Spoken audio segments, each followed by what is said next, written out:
في نوع بقى من انواع الناس التوكسيك احنا لازم نتكلم عنه، لازم ناخده مسرح. اول نوع كده من انواع الناس التوكسيك هو الشخص اللي بيستهلك الطاقه بتاعتك حرفيا. الشخص ده غالبا بيكون عارف الصح وبيقعد يجادل كتير، يجادل ترى غالبا مخلوق عشان يجادل. شخص كده يقعد يستهلك في طاقتك، يغلس على روح اهلك.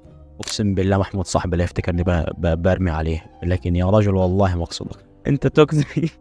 المهم انه الشخص ده بيمسكك كده في جدال ملوش رأس من رجلين، ولا انت فاهم الجدال ده اخرته ايه، وما يسكتش وهاتك بقى لحد السنه الجايه، وانت بغبائك بس تبقى مفكر فعلا ان هو ايه، ممكن بيتناقش معاك او كده. لا، هو بس بيفشخ طاقتك، في الاخر يرجع يقول لك والله ما اقصدش، ده ما تزعلش، ده انا فعلا ما اقصدش ومش عارف ايه. اتكلم جد بقى. نفس الشخص ده هو شخص بيفضل يقنعك ان هو بيحبك، بيحاول كده يوصل لك ان هو بيحبك بطريقه ما، لكن افعاله كلها بتقول العكس.